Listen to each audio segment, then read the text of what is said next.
It was earlier this week that it hit us. We thought we just ended a busy summer, but bam, enter fall. You can probably relate, right?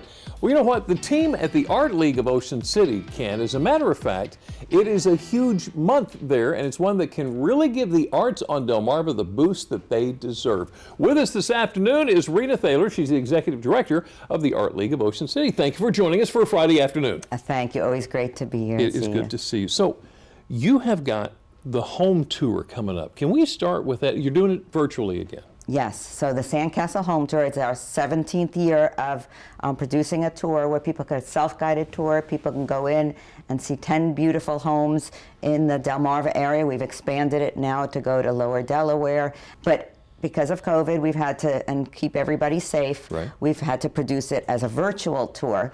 It's able to, with the virtual tour, you're able to see the homeowners and the decorators and really get a feel for these homes and go back as often as you'd like. Yeah. And people could do it at their own pace. So though you might miss putting little booties on and going into the homes themselves, right, you're able to see pictures of the homes that are professionally shot and go back time after again to see those little decorating tips and as I was mentioning to you, you know, having your home be looking nice makes you feel good, right, and this gives people an opportunity to see different lifestyles and what they could do to for their own homes. Now, the Art League also supports other nonprofits.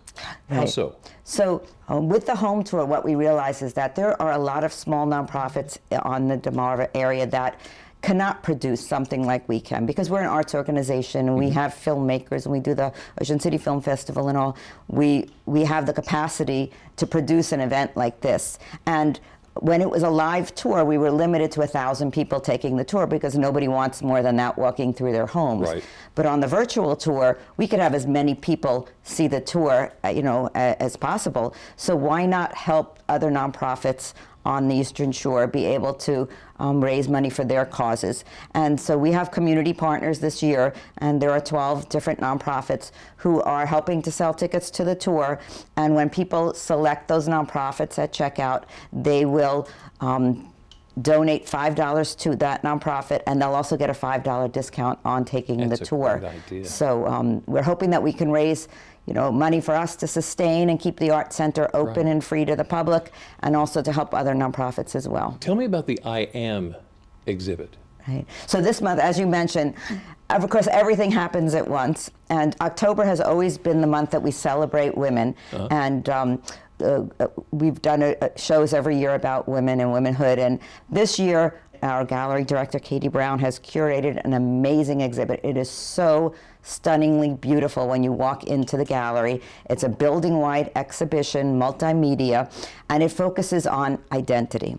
How do people identify themselves? Right. Whether it's their cultural identity, their gender identity, religious identity, but we don't want it to limit people either, and we want people to self-accept, accept themselves, and also accept others, and that's the message of the show. So a real quick footnote is here, WBOC's Marlon Wallace is a part of this as well. Yes, as I mentioned, it is a multimedia you know, building-wide exhibit, and right, Studio E this month at the Art Center is dedicated to film, and Marlon is producing a film. His first, he wrote the film, he's directing, I believe, and it's called Pier, and we have a trailer for the film in Studio E, along with another trailer about Charles Albert Tindley, produced by Brian Russo, who will be at the Art Center this month doing a talk about arts and activism. You mentioned the Shero Awards. Tell me about those. Yes. So we're keeping up the tradition of the Shero Awards, because what we have discovered with that is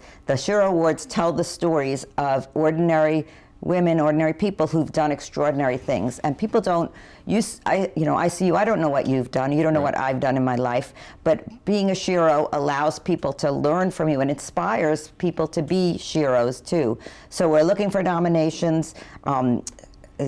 The deadline was today. We're extending it till Monday to get us the stories. You can see it on our website. It says nominate a Shero, and we'll honor those women on October 29th in a special ceremony. So send us those stories and come see the exhibits at the Art Center this month. Really, if you have never been in, You gotta go. this is it. We're open 7 days a week, year round. You gotta go. We'll have all that information, of course, on DelmarvaLife.com. Rena Thaler, Executive Director of the Art League of Ocean City. Thank you so much for talking to us today. Absolutely great to be here. Thank you.